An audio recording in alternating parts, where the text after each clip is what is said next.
Ես Ալեքսանդր Քալանթարյանն եմ, Արտաշես Քալանթարյանի որդին։ Այստեղ են գտնվում ընտանիքի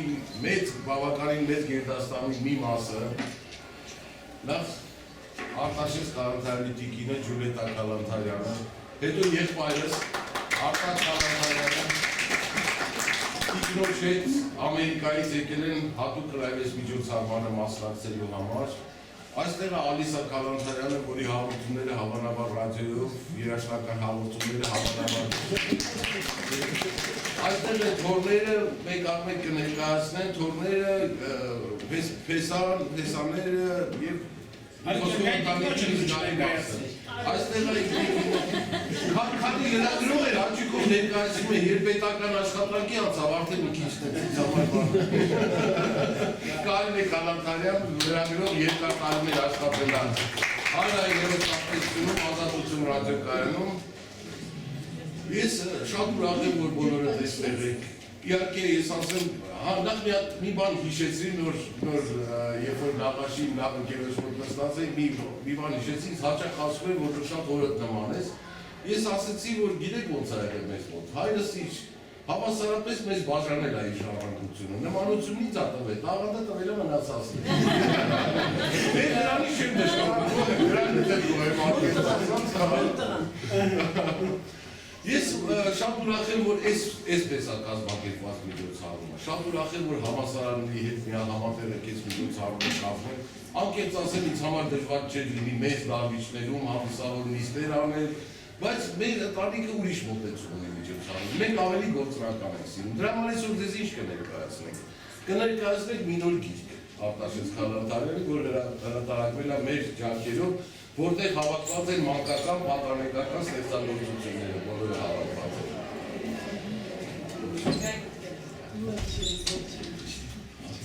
Եղբայրս Արտակը իր մասնագիտության առումով, այսպես ասած, կներկայացվի Արտաշես Քալանթարյան կայքեջը, որ ստեղծել է ինքը իր ընտանիքը, տիկինը, երեխաները, որտեղից բոլորը ցանկություն ունեն կարող է անվճար օգտվել գրեթե բոլոր գրքերից, ռադիոպիեսներից ինքը ավելի մանրամասն կներկայացնի։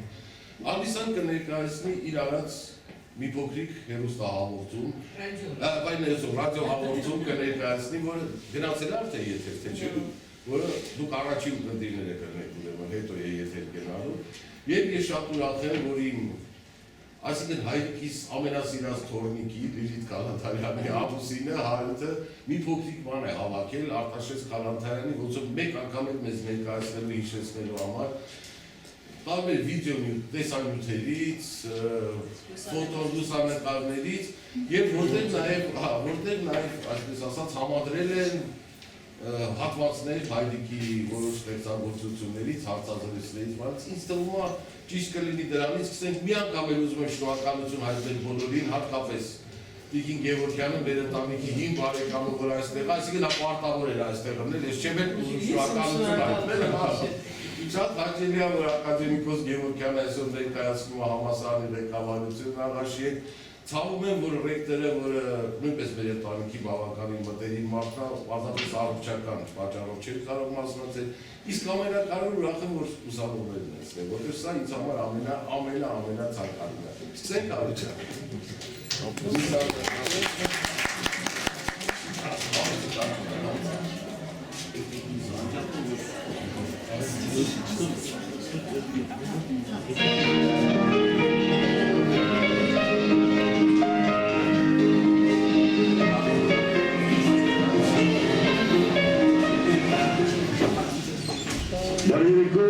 Հարգելի հեռուստադիտողներ,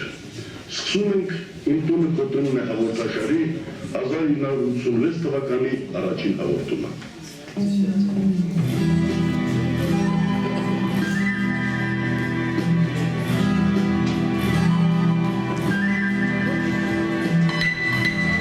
Իմ սերնդի պատանեկությունն անցավ այդպիսի մի ժամանակաշրջանում, երբ յուրաքանչյուր ժողովի վերջում, անկախ այն բանից, թե ինչ հարցեր էին քննարկվում, ելույթ ունեցողներից ամեն մեկը պարտավոր էր բացականչել։ Գետցեր ժողովուրդների հանճարեղ առաջնորդ, անսուգական զորավար, գիտության կորիֆեի Հայր Ստալին։ Եվ գրողներն էլ իրենց հերթին ճիշտ այդպես էլ գրում էին, վերջում կեցեր հռչակելով առաջնորդին ու մեր երջանիկ կյանքին, մեծ վերափոխումներին և դրական կերպարներին։ Ըստ որում դրական այդ կերպարները անթերի պետք է լինեին։ Դրանք իրավունք չունեին սխալվելու, իրենց կնոջից բացի ուրիշ կին սիրահետելու, հուսահատվելու, պարտվելու, ինքնասպան լինելու։ Նրանք պարտավոր էին օրինակ ծառայել ու հաղթել, միայն հաղթել։ Այս մտայնությունը դեռ երկար ժամանակ իշխում էր նույնիսկ կորիֆեի վախճանից շատ անց, և չեք կարող ասել, թե հիմա իսպատ վերացել է այդ ժամանակներին վկա մարդկանց ուղեղներից։ Իմ մարաթոն վեպը ընթերցելուց հետո մեր տարեց գրողներից մեկն ասաց. «Ափսոս, քո գործն առաջ չի գնա, որովհետև հերոսը փաստորեն չի հաղթում»։ Հիմա, երբ հանրագումարի եմ բերում իմ գրական ժառանգությունը, տեսնում եմ, որ իմ հերոսներից ոչ մեկը ընդհանրապես ոչ մի երկում փաստորեն չի հաղթում, ոչ մեկը։ Գուցե պատճառն այն է, որ ես կյանքում իմ շրջապատում երբևէ չեմ տեսել, որ կարգի մարդը հաղթի։ Իսկ գուցե պատճառն այն է, որ ես մի առանձին համակրանք չունեմ այդ այսպես կոչված հաղթողների նկատմամբ, որովհետև եթե պատերազմ չկա ու հայրենիքը վտանգի մեջ չէ, հաղթանակը միևնույն է, արյունով է ձեռք բերվում։ Իսկ ես դեմ եմ խաղաղ օրերին թափված արյանը։ Իմ կարեկցակը նրանց կողմն է, ովքեր իրենց արդար հացն են վաստակում և միայն հացիր չեն ապրում, ովքեր չեն կարող արտարբերացնել ուրիշի ցավի, արդյունքի կողքով, չեն կարող տանել անարդարությունը և կռվում են, բայց այդ կռիվը ոչ թե ինչ-որ որոշումների կատարումն ապահովելու համար է, ոչ թե հանուն հերոսության ու հաղթանակի, այլ որովհետև ուրիշ տեսակ չեն կարող լինել։ Եվ ավելի հաճախ ծիծաղելի վիճակների մեջ են ընկնում, ծեծված են դուրս գալիս կռիվներից, պարտվում են, բայց միևնույն է, դեռ սպիները չափակիված մղվում են դեպի կռիվ, որովհետև նրանց պայքարը ոչ թե կոնկրետ չարագործների դեմ է, այլ այն ամենի դեմ, ինչը չարիք է ծնում և չարագործ։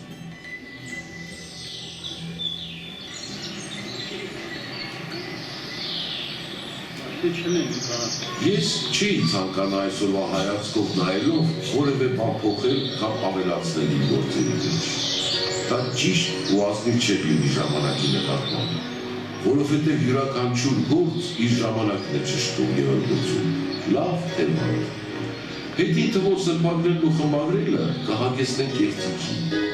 Այսօրվա հայացքով կարելի է այսօրվա կյանքին նայել և հավատչելով ուրախանալ, որ իլրջո բախտ ունեցանք հասնել այսօրվա։ Եվ կարելի է գրել այսօրվա մասին, համարձակ, անկեղծ ու հպարտ, գրել ճշմարիտը, առանց Ստալինյան վերջաբանների, առանց անարյուն ու սուտ դրական կերպարների, առանց ջանք ու ջիգ թափելու, գոնե տողատակով այլաբանորեն ինչ-որ բան ասել, խորը թաքցած ճշմարտության մի հատիկ, որ հաճախ ոչ ոք չէր նկատում։ Իսկ երբեմն էլ ծիտիկի նման վերածվում էր զավեշտի։ Համալսարանի մեր դասախոսներից մեկը ամենայն լրջությամբ համոզում էր մեզ, թե երբ Աղայանը գրում էր «Ծիտը ծառին ծալվելում է, ծիր», դրանով նա ցարական դաժան գրաքննչության պայմաններում գաղթագողի ողջունում էր հեղափոխության ծնունդը։ Թե մեր այդ դասախոսն ինչպես էր գլխի ընկել, մինչև հիմա էլ գաղտնիք է ինձ համար։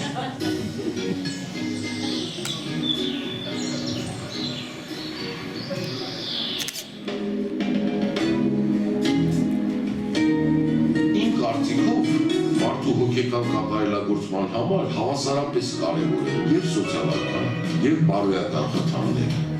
առանց չափ ու կշեռքի։ Իսկ եթե ավելի անկեղծ լինեմ, որի հնարավորությունը Փառք Աստծո այսօր ունենք,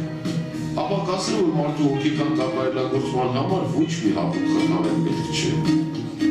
Եթե գրականությունը կյանքի գեղարվեստական արտացոլումն է, այդ ինչ խթանել։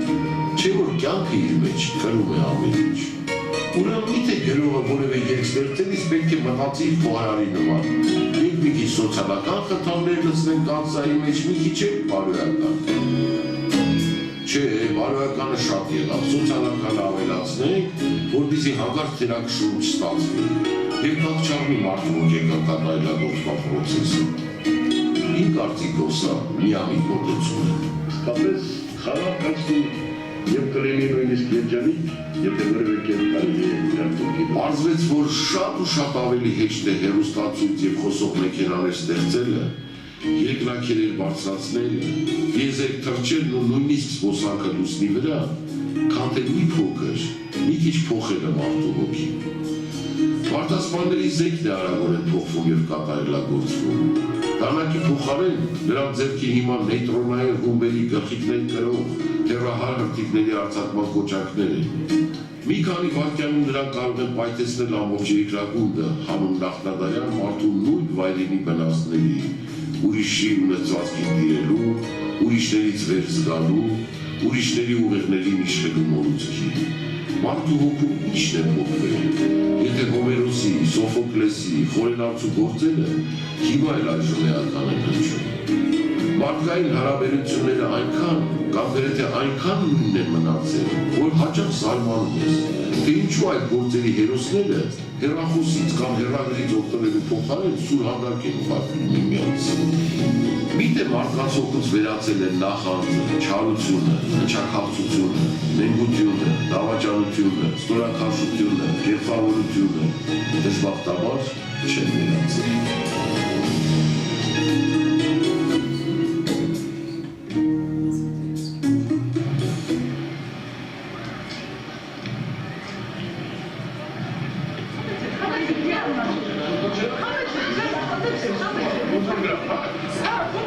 Ֆուտբոլի շատ կարևոր խաղ է սպասվում։ Դրա համար էլ քչերն էին ուշադրություն դարձնում այն գիզամետ մարդկանց, որ հուզված ետու առաջ էին քայլում Վասկովի վրա։ Այնինչ նրանք արժանի էին ավելի մեծ ուշադրության։ Նրանք վազելու էին 42 կիլոմետր եւ էլի մի քանի 100 մետր, որովհետեւ ժամանակին այդքան էր վազել աշխարհի նրանց ույն նախահայրերից մեկը։ Նվագախումբը խրոխտ ու մարտական քայլեր քչեցրեց եւ նրանք խաղաղ ու համերաշխ առաջ շարժվեցին Վասկովի վրայով։ Նրանք վազում էին հանգիստ ու թեթև, գլուխները բարձր բռնած։ Նրանք դեպի առաջ էին նայում եւ ոչ մի գործ չունեին իրենց շուրջը աղմկող մարդկային բազմության հետ։ Նրանք նպատակներ ունեին եւ նրանցից յուրաքանչյուրը վստահ էր, որ հասնելու էին նպատակին։ Թե չի ինչպես կարելի է սկսել 42 կիլոմետր եւ էլի մի քանի 100 մետր մի ճանապարհ։ Ու հանկարծ զգացի, որ ֆուտբոլի այդ շատ կարևոր խաղը ինձ բոլորովին չի ուզում։ Ես նրանց հետ էի, որ քիչ առաջ սպիտակ զգեստներ հագած, հանդիսավոր ու թեթև Վասկով անկետացան երկի գավառի մեջ ու տարան իրենց հետ իմ երազներն ու բախտը։ Ես իմ մեծ գրազը, իմ հարստությունը միանգամից, ամբողջությամբ, առանց որևէ մնացորդի նրանց վրա դրեցի։ Ու թեև չգիտեմ կշահեմ թե ոչ, բայց գիտեմ, որ արդյունքի համար երբեք չեմ տրտնջանում։ Չեմ տրտնջա ինչ էլ որ լինի, ես գիտեմ ինչ բան է մարաթոնը։ Դա աշխարհի ամենածանր երթն է, բայց բոլորն էլ ակամա մասնակցում են այդ երթին։ Ու թեև բոլորն էլ սկսում են հանդիսավոր, թեթև վասկով, սպիտակ շորերով, հավատացած իրենց հաղթանակին, բայց հաղթում են քչեր։ Իսկ հաճախ ոչ ոք էլ չի հաղթում։ Այսօր կհաղթի նրանցից որևէ մեկը, իմ երազներից որևէ մեկը կանցնի վերջին պատվոշրջանը, չգիտեմ, բայց ես նրանց հետ եմ, նրանք ես եմ, և վիրավորված, մրցությունից վանկուս եկածը, և հուսահատ վերջին քայլերն անողը, նա որ ընկավ ավարտի մոտ և նա, որ դեռ շարունակում է վազել, վազում է թեև արդեն ոչ սպիտակ շորերով, ոչ նախի շուկով ու թեթև, բայց վազում է։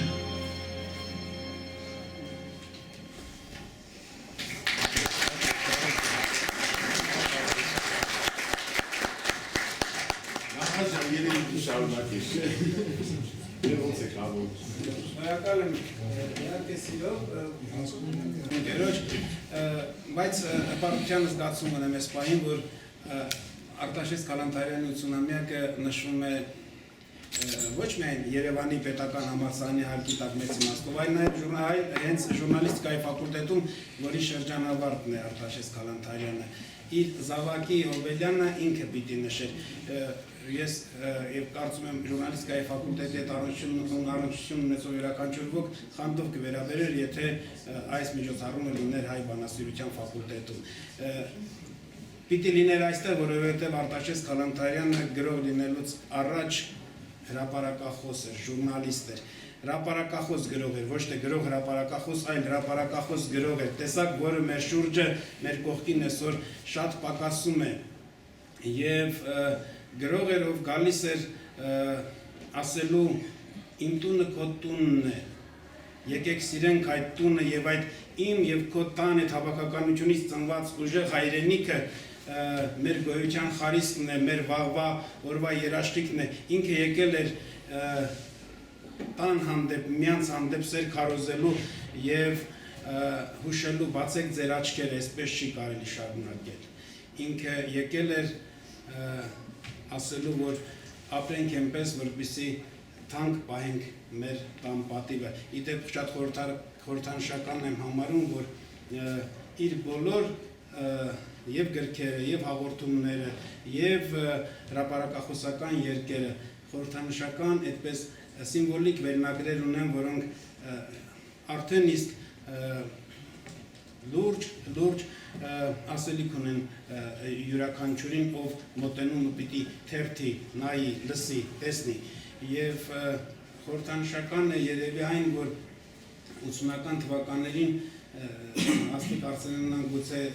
եթե սխալվեմ ուղի Սիլվա Կապուտիկյանը մի հաղորդում սկսեց մեր տան պատիվը, իմ տունը քո տունն էր, հետո եկավ մեր տան պատիվը, այսպես մեր մտավորականությունը հավաքված մտածում էր այդ տան ու նրա պատվի մասին։ Ես կարծում եմ մտավորականության այդ տեսակի խնդիրը կա եւ Արտաշես Քալանթարյանի բացակայությամբ այդ տեղը շատ է բացվում։ Եվ քանի որ ֆիլմում Արտաշես Քալանթարյանը հիշեց իր դասախոսին, ով Ղազարոս Աղայանի հայտնի խոսքը փորձել էր իմաստավորել, ես էլ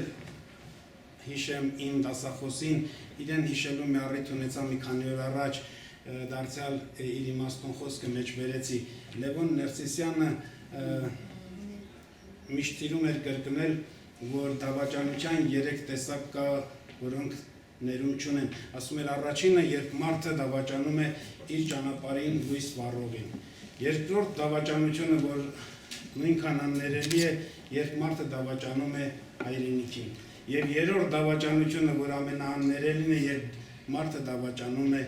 ինքն իրեն։ Հետո ընդհանրացնում էր, ասում էր, ըստ էության բոլոր այս դավաճանությունները հանգում են մի բանի, դավաճանություն ինքն իրեն, որովհետև երբ որ դու դավաճանում ես քո ճանապարհին, լույս վառողին ինքդ քեզ ես դավաճանում։ Երբ որ քո հայրենիքին ես դավաճանում, էլի քեզ ես դավաճանում։ Իդեպ վերջերս 20-ամյակի հետ կապված կարգախոսը, թե Հայաստանը դու ես, հանճարեղորեն, ճշգրտորեն ընդօրինակել էին Արտաշես Քալանթարյանի հետ կապը, հիմա կասեմ թե ինչ Արտաշես Քալանթարյանի, այս հայրենիքը դու ես, Հայաստանը դու ես։ Եվ ամենաաններելի, երբ մարդը դավաճանում է ինքն իրեն։ Արտաշես Քալանթարյանը հրապարակախոս գրողի այն տեսակն էր, ով երբեք իր անցած ճանապարհին ինքն իրեն չդավաճանեց։ Սա իր մեծագույն դասն էր, որը փոխանցեց բոլոր նրանց, ովքեր գալիս են իր հետևից ու գալու են դեռ շարունակելու են ճանապարհը, որը բացել է ինքը։ Շնորհակալություն։ Անգամ երբ առիթ է լինում Արտաշես կայտարիքները հաճախ են լինում Արտաշես Քալանթարյանի մասին խոսելու, ես ունենում եմ շատ այսպես հետաքրքիր զգացմունքներ։ Խոսել շատ մտերիմ մարդու մասին եւ դժվար է եւ հեշտ։ Խոսել մի մարդու մասին, որի ընտանիքի անդամ ես եղել, ճոխ սեղանների վկան ես եղել, նրա շքեղ խոսքի ունկնդիրն ես եղել։ Նա ամբողջ ստեղծագործական լաբորատորիայի ուղեկիցն ես եղել, ընկալողը, հիացողը, բավականին դժվար է։ Ես անդադ մտածում եմ, տեսես մեկը փորձ կանի ստեղծել Արտաշես Քալանթարյան լրագրողի, հրապարակախոսի, գրողի, ֆելետոնիստի, երգիծանքի վարպետի, մարդու, տղամարդու համարձակության եւ չընկրկելու առումով ստեղծագործական դիմանկարը, ով կկարողանա այդ ծանր բեռը վերցնել իր վրա։ Դա բավականին դժվար բան է։ Հիմա մի փոքր իմ կարծիքով փորձ կար։ Չեմ ուզում վիրավորել, շատ շնորհակալ եմ այս փոքրիկ ֆիլմի համար, տեսաֆիլմի համար, բայց բացել բոլոր շերտերը Արտաշես Քալանթարյանի շատ պետք է մեզ արդեն, ոչ թե Արտաշեսի։ Վկա է պարոն Մարտիրոսյանը պետական քննության ժամանակ, որի պատիվը միշտ ունենում եմ, այս լսարանում ենք պետական քննություն անցկացնում եւ այդ հանձնաժողովի նախագահն են ինձ անդադ նշանակում, անդադ ուսանողներին հարց եմ տալիս։ Դուք ծանոթ եք Արտաշես Քալանթարյանին, լրություն։ Ասում եմ նայել եք ինչ գրքեր կան այստեղ, ով է կարդացել լրություն, ասում եմ ես ձեզ խորհուրդ եմ տալիս կարդացեք եւ այդ ստեղծագործական լաբորատորիայից օգտվեք, որովհետեւ ոչ մի դասախոսություն թողներեն ինձ դասախոսները, որոնք նույնպես ճշմարիտ եւ անհրաժեշտ գիտելիքներ են տալիս, ոչ մի գրականություն չի կարող ձեզ տալ այն, ինչ կտա Արտաշես Քալանթարյանի ստեղծագործական լաբորատորիան, պետք է այդպես մանրադիտակով նայել։ Ես չգիտեմ, թե ինչ գեներ էր գրում Արտաշեսը իր հայրենի Շամշադինից սերված, ես չգիտեմ, թե նրա անմեղ հայրն ու մայրը ինչ ներարկեցին նրա մեջ։ Ներարկեցին այդպիսի համարձակություն, ասել է, թե Արտաշես Քալանթարյանի ֆելետոնները, քննադատական հոդվածները քննարկվում են ամենացածրը Երևանի քաղաքոմի մակարդակով։ Բադալ Մուրադյանը խելագարվում էր արդեն Արտաշես Քալանթարյանի հոդվածների քննարկումներից, որովհետև այդ հոդվածների քննարկման արդյունքում հրաժեշտ էին տալիս իրենց աթոռին նախարարներ, վարչապետեր, շրջգոմի քարտուղարներ, որովհետև Արտաշես Քալանթարյանն այնքան համարձակ էր, այնքան լուրջ պատասխանատու լրագրող, որ նա հենց այնպես չէր այպանում այս կամ այն մարդուն ուրիշ հաշիվներով։ Ուղղակի նա իր երկրի մարդն էր եւ երկրի գերակայությամբ էր աշխատում ու ապրում։ Նրան ճանաչում են որպես ֆելետոնիստ Արտաշես Քալանթարյան, որովհետև Արտաշեսը ոչ թե ֆելետոններ էր գրում հորի երևույթների մասին, որոնք խանգարում են մեր առաջընթացին, մեր կյանքին խանգարում էին ավելի շուտ, այլ հականե, հանվանե, անուն, ազգանունով, աշխատատեղով, որովհետև ինքը անհասցե երբեք հրապարակում չէր ունենում։ Ով կգրի արդյոք այդ դիմանկարում Արտաշես Քալանթարյան հոր ամուսնու մասին, զարմանալի սեր ուներ երեխաների նկատմամբ, որը չէր երևում։ Իրենց տանը նստած ուտում խմում ենք, երգում ենք, քեֆ ենք անում, արտակը սենյակում փակված դուրս չէր գալիս։ Ալի գալիս ան մեկ գալիս գնում էին, բայց արտակը դուրս չէր գալիս։ Ինքը զգաց, որ մենք անհանգիստ ենք, թե ինչի սենյակի դուռը չի բացված։ Անընդհատ այսպես պարապմակուց է մի բան դուրս կգա իրենց ինչի բանամ։ Անընդհատ։ Եվ մի բան դուրս եկավ, ոչ թե մի բան, այլ լուրջ բան դուրս եկավ արտակից, որովհետև Արտաշես Քալանթարյանն իր զավակներով, իր ընտանիքով հպարտացող հայր էր, առանց ինձ թվում է այսպես դասիրակչական ճառերի, ինչ-որ խոսքերի, ինքը իր օրինակով, իր կեցվածքով, իր լրջությամբ և իր շրջապատով, որովհետև նրա տանը լինում էին նույնսիմատիկ Խորեն Աբրահամյան, Գրիգոր Չալիկյան, Կոլյա Ծատուրյան, Աստղիկ Գևորգյան կներեք։ Գիտեք ինչ, մշտական էր կազմը։ Գորբաչովը նոր էր որոշում կայացրել հակաալկոհոլային 50-ամյակներ Արտաշեսի, ջիլա ճիշտ եմ ասում, որ դա չեմ նշեցինք 50-ամյակներ Արտաշեսի։ Զանգարից ասեց, որ եղբորոթե դերոնի հետ գալիս եք, դա չեմ նշում ենք իմ 50-ամյակը։ Միայն մարշտի կոնյակներ էր դեմ, վերկացավ ասեց։ Ոչ մի Գորբաչով, ոչ մի գենսեք մեր հախից չի գա։ Մենք հայ մարդ ենք և էլի մինչև վերջ կոնյակ ենք խմելու։ Իմ Հոբելյանն նշում ենք միայն կոնյակով և դուք չեք պատկերացնում, թե ինչ դրամա, ոչ մեկը կարող չէր կոնյակի, բայց նայեք փիլիսոփայությունը ապրելու, համարձակ գնալու, ընդվզելու ամեն մի կամայական որոշումների դեմ, սա միայն Արտաշեսը կարող էր անել։ Զարմանալի բան, պարադոքսալ բավականին, արժանի բոլոր տեսակի կոչումներին, ունենալով շատ մեծ վաստակ, Արտաշես Քալանթարյանը ոչ մի կոչում չստացավ։ դուք կարծում եք չէր կարող եթե արդեն հայտնի ձևով գնալ ինչ-որ մեկին ասել, որ ինչի ինչ չեք տալիս, ինքը դրա կարիքը չուներ։ Ինքը գիտեր, որ արդեն մեծ վաստակ ունեցող լրագրող է։ Ես խոսում եմ նրա լրագրողական գործունեության մասին, որտեղ գրականությունը հետո եկավ գրականությունը եւ ինքը տեսավ, որ այդ բոլորը պետք է ամփոփի գրականության մեջ, բայց այնտեղ էլ նա ժուրնալիստ էր։ Մենակ մարաթոնը բավական է, որ ասենք, որ Արտաշեսը այստեղ ժուրնալիստ է, ոչ թե գրող, որովհետեւ նա կարողացավ պրոտոտիպը ստեղծել մի մարդու, որը ուղեկցում էր իրեն, բացական առումով եւ կարողացավ վրեժխնդիր լինել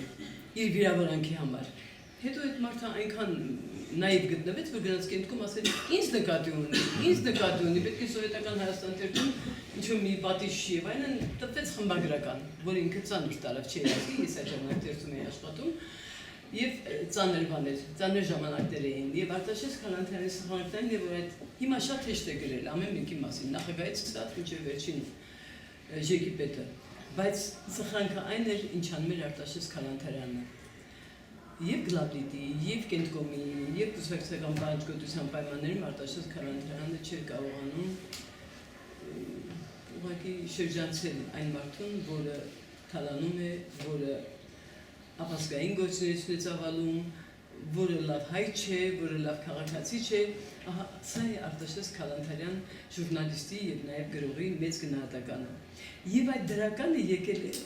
չգիտեմ ավելի մինչեւ համալսարանը ինչ դրսևորում է ունեցել, բայց համալսարանում նույնպես գերազանցիկ էր։ Բայց ինքը շկոլնիկ սովորող չէր, էլի որ նստում են ու մենք ասում ենք, որ գրադարանի բանն, հա, չեմ ուզում այդ բառն ասել։ Չէր երևում, որ ինքը ամբողջ օրը տքնում է եւ ինչ որ թերթում է դասախոսությունները, գրադարանում նստած կոնսպեկտները կազմում են գծում է, ոչ, բայց նա բացարձակ փայլուն գերազանցիկ ուսանող է եղել։ Սախավել երգիծական թերթուն էր համալսարանը, Սախավելի ամենապատվավոր, ամենահամարձակ հեղինակն էր Վարդգես Պետրոսյանի հետ միասին։ Եվ այդ ամենն անում էր դու։ Ամենտեղ ակտիվ, շաբաթօրյակ էինք անում մենք, այն ժամանակ ունեինք նվիրում մենք հայրենի երկրի, հայրենի քաղաքի համար։ Գետառեհունը մաքրում էր մեր ֆակուլտետը, ժուրնալիստիկայի բաժինը։ Արտաշես Քալանթարյանը ամենաակտիվ շաբաթօրյակի բաղով աշխատողն էր։ Ամենտեղ ինքը ամենաակտիվն էր անհաշիվ, նվիրումով, որովհետև ինքը գիտեր, որ այս աշխարհում ինքը ունի շատ մեծ անելիք։ Պաշտպան լինել իր հայրենի Շամշադինին, պաշտպան լինել իր հայրենի Երևան քաղաքին, պաշտպան լինել Հայաստանին, իր ժողովրդին, ձախկել քննադատելի երևույթները եւ տեր կանգնել իր ընտանիքին։ Եվ անսահման նախանձելի հումոր։ Տանը խնջիկներից մեկի ժամանակ դե Ջուլիան արդեն այնքան մեծացած կին էր, որովհետեւ ամեն անգամ որ գնում էին Վառնա, պետք է գնային իմ շատ սիրելի Լիլիթը, փուճուրիկ սիրուն, բալիկ, Ջուլիան նկարներն էլ գործերը ներկայացնելուց անպայման այնքան փոքր էր, որ գրկում էին նկարում, հա, գործը ներկայացնելու համար վեկա։ Ուրախանում ենք, երգում ենք, մեկ էլ եկավ կանետելը մեջ, ասաց, քանի ջուրի կխորանոցում, նա բերում, տակն է բերում։ Մի աղջկա այդ ման էի գալիս, այնքան կարճ ման էի, հասցրեց մենակ այս երգի մի քարյակ է երգել։ Հրաշալի հումոր, ու ինքը երգեց այդ քարյակը։ Այնքան հուշեր ունեմ Արտաշեսի հետ կապած, այնքան ջերմ են այդ հուշերը, այնքան սիրով եմ հիշում, այնպես հպարտ եմ, որ այդպես ընկեր եմ ունեցել, բարեկամ, որ ես նրա ընտանիքի անդամն եմ եղել, եւ ամենակարևորը, Արտաշեսի ֆիզիկական հեռացումով ինքը իր ընտանիքը, Ջուլիետան, տղաները չեն հեռացել ինձանից։ Ու ամեն ինչ շատ վառ է մնացել, օրինակ հիշում եմ, որ ձեր բոլոր քեֆերին անպայման պետք է կայանի հայրիկը երգեր Բոբիկ Միգա, Ճամփենփուշը։ Եվ բոլորը սիրում էինք, ինքը շատ սիրում էր երգում այդ երգը։ Բոլոր այն պատմությունները, որոնք կապված են Արտաշես Քալանթարյանի երևույթի հետ, անմոռաց են բոլոր նրանց համար, ովքեր եղել են նրա կողքին։ Մի կադր տեսանք, իմ տունը քո տունն է։ Այնքան մեծ փիլիսոփայություն ու իմաստ կա այդ հաղորդման մեջ։ Այդ տան գաղափարը, տան պատիվը պահելու գաղափարը, որի մասին պարոն Մարտիրոսյանը ասաց, հենց այնպես չէր, դա իր հոգու մեջ էր, եւ վկան իր գեղեցիկ ընտանիքն է։ Ես կարծում եմ, որ այդ գենետիկան դեռ շատ է շարունակվելու, կոդը այնպիսի կոդ է, որ պետք է անընդհատ գնալ դեպի թորները, ծորները, եւ հարստացնի մեր ժողովուրդը ու ամենակարևորը մի աջմեական բան եմ ուզում ասել, զուգահեռ ասել։ Հիմա շատ ենք խոսում հեռուստատեսային հաղորդումների վարկանիշի մասին։ Ասում են սերիալների ցույց են տալիս, որտեղ վարկանիշը բարձր է հեռուստատեսության։ Իմ տունը քո տունն է հաղորդման ժամանակ ամբողջ հայ ժողովուրդը նայում էր այդ հաղորդումը։ Ուրեմն դուք պատկերացրեք այդ հաղորդման վարկանիշը ուր էր հասել։ Ուզում եմ այսօրվա հեռուստատեսության ղեկավարները, մարմինները, որոնք որոշում են այդ հարցերը, իմանան, որ վարկանիշ բարձրացնում են այդ կարգի հաղորդումները եւ ոչ թե բռնարարքները, սպանությունները։ Եվ շատ նյութ կար հիմա, եթե մտածում եմ, Արտաշես ինչ կարեր հիմա, եթե մեր կողքին լիներ։ Ոնց է հասցնելու այդքանը գրել, այդքանը քննադատել։ Ինչպես ենք մենք հասցնելու այդ բոլորը ընկալել, հասկանալ։ Եվ նաև ինչ որտեղ ասում են, որ նրա զգայուն սիրտը չէր դիմանա։ Չէր դիմանա նրա զգայուն սիրտը այս բանին, որտեղ նա չէր ուզենա իր երկիրը, իր ժուրնալիստիկան, իր գրականությունը տեսնել այս մակարդակի։ Բայց փառք Աստծո, որ մենք ունենք Քալանթարյանի գրական ժառանգությունը, ժուրնալիստական ժառանգությունը եւ միայն այս խոտանով չէ։ Մենք ունենք հնարավորություն թերթելու Քալանթարյանն Արտաշեսի գրքերը, թերթելու համալիրները, Սովետական Հայաստան թերթի, Երեկոյան Երևան թերթի, Ոզնի հանդեսի երգիծական գրական թերթի համարները եւ իմանալ, թե ինչով է ապրել իսկական գրող քաղաքացին, ժուրնալիստ քաղաքացին, համարձակ եւ իրոք իր երկիրը անսահմանորեն սիրող մարդը։ Հազար հիշատակ եւ փառք ու պատիվ մեզ, որ վայելել ենք Արտաշես Քալանթարյանի նման փայլուն անձնավորության ստեղծագործողի ներկայությունը։ Իրոք վայելել ենք։ Շնորհավոր ծնունդ։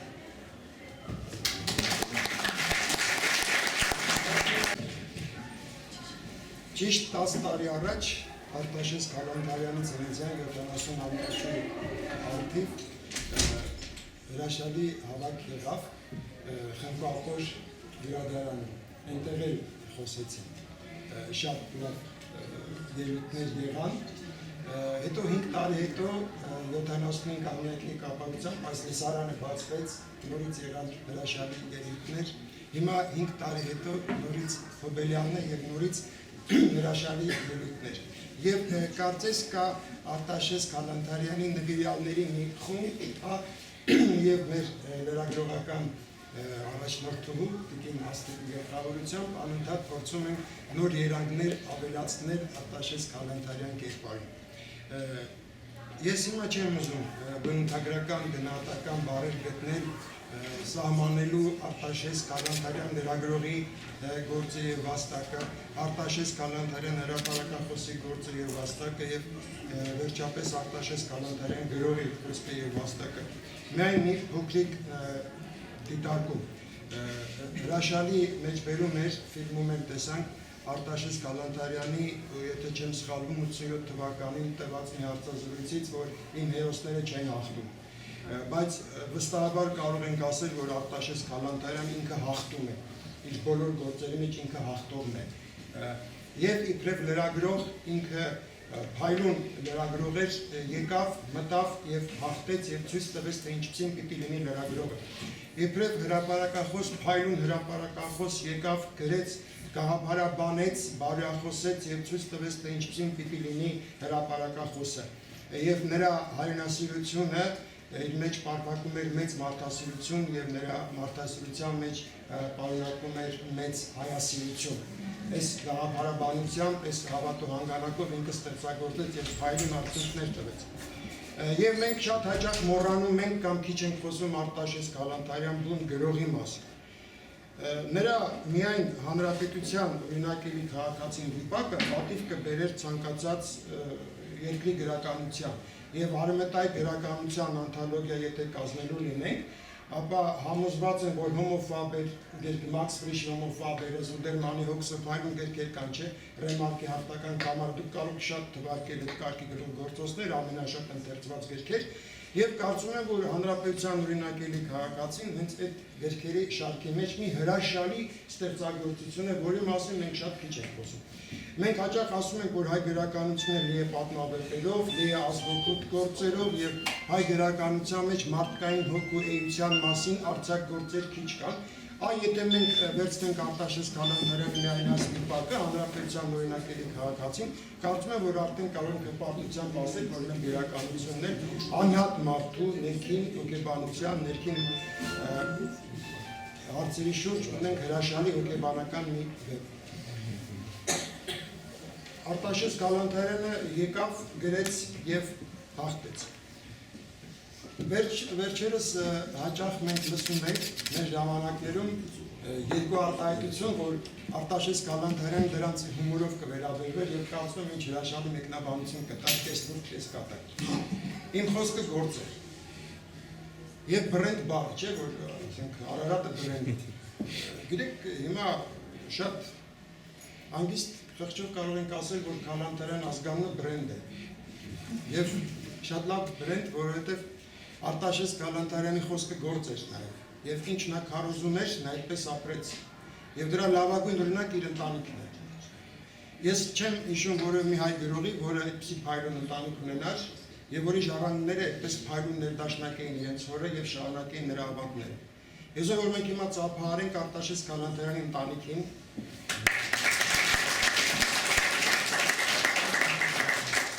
ես հպարտ եմ, որ ճանաչում եմ այդ ընտանիքի բոլոր անդամներին և պատիվ ունեմ շփվելու նրանց հետ։ Ես խոնարհվում եմ տիկին Գալանթարյանի առջև, հայ կնոջ, մտավորական ամուսին կորցրած կնոջ, գրողի այրի կերպար, եթե ասեն այդպիսի մի կերպար ստեղծեք, անմիջապես կպատկերացնենք մենք տիկին Գալանթարյանը։ Ինչպիսի սեր, ինչպիսի նախընտրություն կա իր ամուսնու ժառանգության նկատմամբ և ինչպես որ եղել է Արտաշես Գալանթարյանի գործերի առաջին ընթերցողը, այդպես էլ շարունակում է մնալ նրա լավագույն ընթերցողը և նրա լավագույն երկրպագուն։ Նորից ծափահարենք այս Եվ Արտաշես Գալանթարյանի խոսքը գործ էր, ինչ երեխաներ է դաստիարակել Արտաշես Գալանթարյանը։ Ալեքսանդր Գալանթարյան, եթե Արտաշես Գալանթարյանի մեծ փառքը չլիներ, գուցե հավասարաչափ մենք ծափահարենք Ալեքսանդր Գալանթարյանին, որտեղ ես չեմ պատկերացնում, որ մեր օրերում կա մեկ ավելի լավ երգիծաբան, քան Ալեքսանդր Գալանթարյանը։ Հավատացիք, դա այդպես է, ոչինչ որ ինքը քիչ է գրում, բայց ինքը իր գրի արժեքը գիտի։ Նա այժանագին սցենարներ չի կարող գրել, բայց նրա ամեն մի փոքրիկ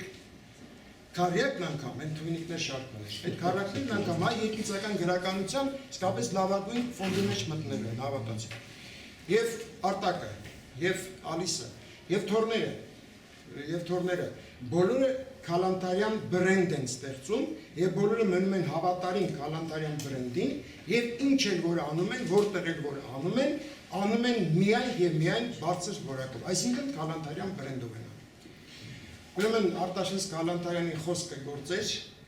և նրա գործը խոսք է, մեծատար խոսք, որ միշտ ունալու է մեր գրականության, հայ հրապարակախոսության պատմության մեջ։ Եվ Գալանթարյանը արդեն բրենդ է, գրական, ստեղծագործական մի բրենդ, որը փառքաստու նրա ժառանգները, հիմա արդեն նրա թորները լավագույնից շարունակում են։ Բարի երբ Գալանթարյան բրենդին։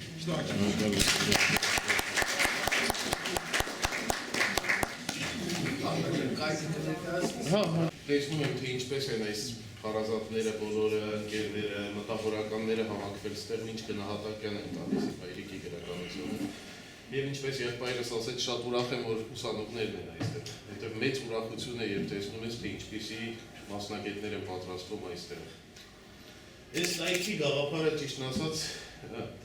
ստեղծվեց մոտավորապես 10 տարի առաջ, եւ առաջին մարդը, որ այս կայքի վրա լուրջ աշխատանք է տարել, ինչքան էլ զարմանալի լինի, մայրս է եղել, Ջուլիետա Գալանթարյանը։ Նա 2000 թվականին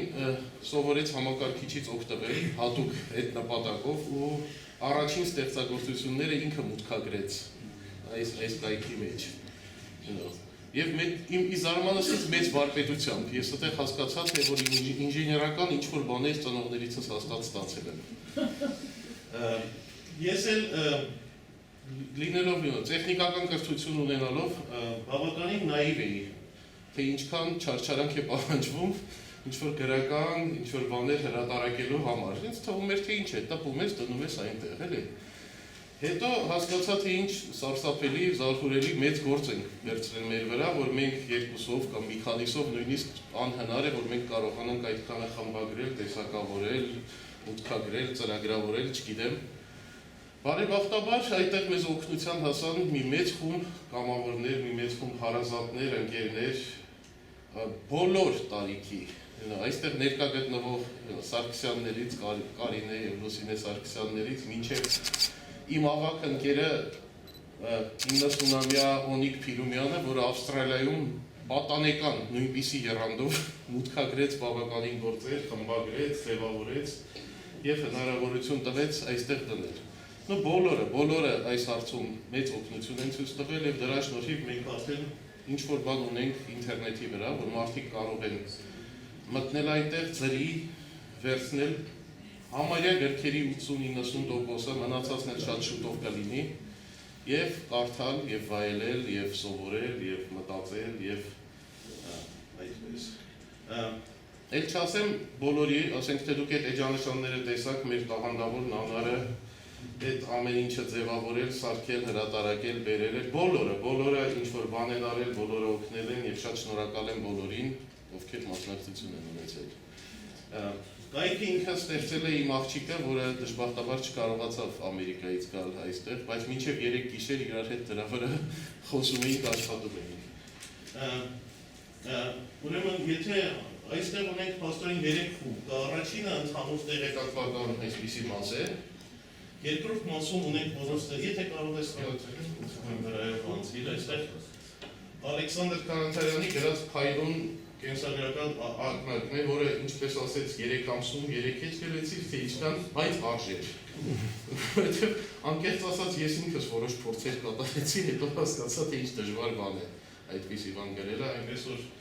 եթե հնարավորություն ունեք, խնդրում եմ մտեք կարդացեք, երևի շատ հաջող է ստացվել իմ կարծիքով։ Կարծիքներում առայժմ մի բան ունեմ, դա մամուլում հրատարակված հոդվածներն են հայրիկի մասին, բայց այստեղ էլ ես արդեն բավականին բաներ կլինեն, դե լուսանկարներում բազմաթիվ լուսանկարներ ունենք, կարող եք տեսնել։ Այս մեկը ոնց որ լավ չի ստացվում, բայց կապ այդքան էլ լավ չի, գրքերը, խնդրում եմ նայեք, այստեղ համարյա բոլոր գրքերը արդեն կան, սկսած 64 թվականին գրված Արիկ Բարեկից, եթե մի քիչ ներկայացել ես, մինչև այսօրվա գիրքն էլ երևի շատ շուտով նորից այստեղ կլինի, այնպես որ խնդրում եմ, եթե հնարավորություն ունեք, մտեք, ձեր համար տպեք, նայեք, կարդացեք։ Մյուս բաժնում ունեմ, արդեն սկսում եմ դնել իր հոդվածները։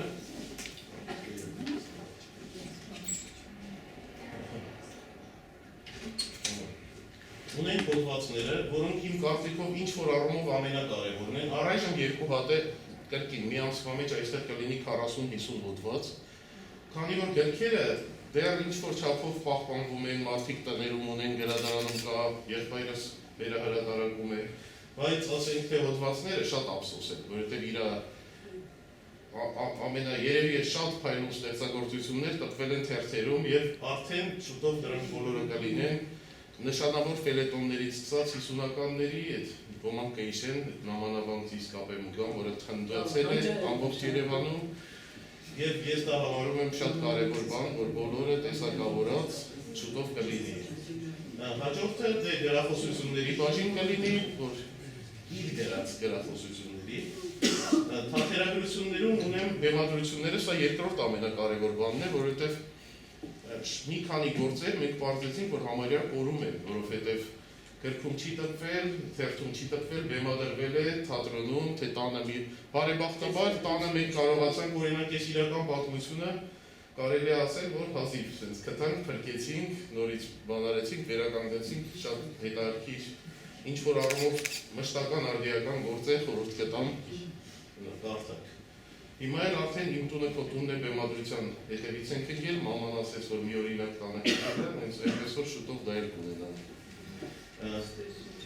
Սա էլ արդեն ռադիո բեմադրություններն են, սրանք ձայնով են։ Ես չգիտեմ կստացվի թե չէ, ուզում ես մի հատ փորձի, բայց այստեղ կապը մի քիչ ստանդարտ է, բայց հնարավորություն կա սա, երևի չի ստացվում, հնարավորություն կա սա ներբեռնել այն կոճակով եւ հետո լսել, նույնիսկ այդ լսելու սարքերի վրա կարելի է դնել եւ ասենք թե աշխատանի գնալուց լսել փայլուն բեմադրություններ են 11 հատ ունեմ մեր մեծերի մեծ ռեժիսորների մեծ դերասանների կատարմամբ դուք այդտեղ կարող եք լսել Արտաշես Կանանթարյանից ամենամեծերի ուղղակի ես մեծագույն հաճույքով սենց մի քանի անգամ լսեցի դերցնելուց հետո։ Նաև ունենք աուդիո գրքեր, սա էլ արդեն ափսոս այդ մեկը չի գալի, սա էլ արդեն Ջուլիետա Քալանթարյանի շնորհքն է, որովհետև մաման մեծ համբերությամբ կարդաց Հայդիկի մի քանի գրքերը, ես այդպես մի փոքր ստուդիայի պես բան ստեղծեցինք, մաման կարդաց եւ այստեղ դուք կարող եք լսել այդ գրքերը, ձեր զբաղված կյանքերի մեքենաների մեջ, չգիտեմ ինչ, կարող եք լսել եւ այդպես ծանոթանալ նրա հետ։ Դե շնորհակալությունների բաժինը արդեն ես բանավոր ասեցի։ Ամենակարևոր բաժինը իհարկե այդ բոլորի մեջ այն է, որ ոնց է վերջինի անունը, դիմեք մեզ։ Ահռելի աշխատանք է, ես շատ ուրախ կլինեմ, եթե ձեզնից այն մարդիկ, ովքեր օգտվում են համակարգիչներով կարողանան օգնել մեզ այս հարցերում։ Այսինքն, եթե մի տառասխալ եք տեսնում, եթե մի բան եք տեսնում, մի բան կարելի է լավացնել, խնդրում եմ, սեղ մեկ այդ կոճակը գրեք, ես հաճույքով կպատասխանեմ, եթե ժամանակ ունեք ինչ-որ բաներ սրբագրելու, ինչ-որ բաներ ավելացնելու, եթե ինչ-որ նյութեր ունեք, որ կարող եք տրամադրել, շատ ուրախ կլինենք։ Շատ շնորհակալություն, նորից բոլորին օգնել են և բոլորին օգնել են։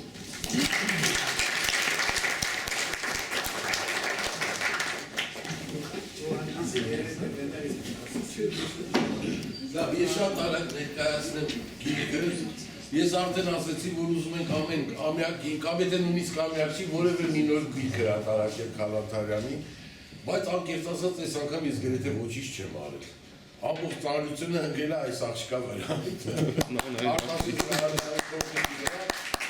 Հավաքվել են մի գրքի մեջ, հավաքվել են Արտաշես Քալանթարյանի բոլոր մանկական, գրեթե բոլոր մանկական, պատանեկական ստեղծագործությունները եւ ասել, որ ձևավորումներ արել են Արտաշես Քալանթարյանի թոռները եւ ծոռները։ Բոլոր նկարները իրենցն են։ Ես ավարտից հետո սա դեռ նախնական օրինակներն է, բայց որոշ օրինակներ կթողեմ պարոն Մարտիրոսյանի մոտ եւ խնդրեմ, որ տային ուսանողներին, ովքեր վստահ որ կարդին են։ Հետագայում, եթե արդեն ամբողջ տպականակը տպվի, կարող եմ գերի բերել գրքերից, էլի։ Ուղղակի ինձ համար ես միշտ ասում եմ, գրքի ծնունդը իսկապես շատ լուրջ եմ մոտենում, դա երեխայի ծնունդի նման բան է։ Ես շատ ուրախացել եմ, որ մեր ջանքերով ստեղծվել է այս գիրքը, եւ շատ ուրախ կլինեմ, որ դուք եք կարդալ եւ հավանեք այս գիրքը։ Ալբիսա ջան, մնացիր դու ես։ Հիմա խոսքասամ ներկայացնենք ռադիոհաղորդում։ Ուրեմն դա իրականում ընդհանուր ռադիոհաղորդում չի, մի հատված է, որովհետև ասես, որ այսքան տարիների ընթացքում ում մասին ասես չեմ գրել, ում մասին ասես չեմ խոսել եւ ում հետ ասես չեմ զրուցել։ Իսկապես ինչպես Տիկին Աստղիկ Գևորգյանն ասեց, ամենադժվար բանը հարազատ մարդու մասին գրելն է։ Ես գրում եմ ու ասում եմ, չէ, շատ սենտիմենտալ ստացվեց։ Ջնջում եմ նորից գրում, չէ, ես էլ շատ պաթետիկ ստացվեց։ Ես էլ երևի հետաքրքիր չի լինի, մենակ ինձ է հետաքրքիր, ես էլ երևի չեն հասկանա, ես էլ մի խոսքով մի սենց խառնաշփոթ, արդյունքում ինչ որ բան եղավ։ Ըստ որում պիտի ասեմ, որ էլի օգտվել եմ եւ Տիկին Գևորգյանի, եւ մեր շատ սիրելի Գագիկ Մինասյանի, եւ հերոստա ռադիո պետկոմի նախագահ ժամանակվա Ստեփան Պողոսյանի խոսքերից որոշ մեջբերումներ կան։ Եթե մի քիչ երկար է ստացվել, ներող կլինեք, էլ չիմացա ես ինչ անեմ, ուղղակի դրա հետ, ու սենց խառը, մի քիչ էմոցիոնալ, մի քիչ իրատեսական, չգիտեմ, եթե համբերություն կունենաք, լսեք շնորհակալություն։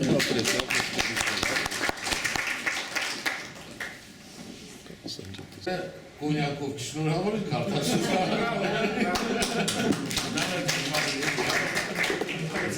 ու շատ շնորհակալություն ձեզ բոլորից։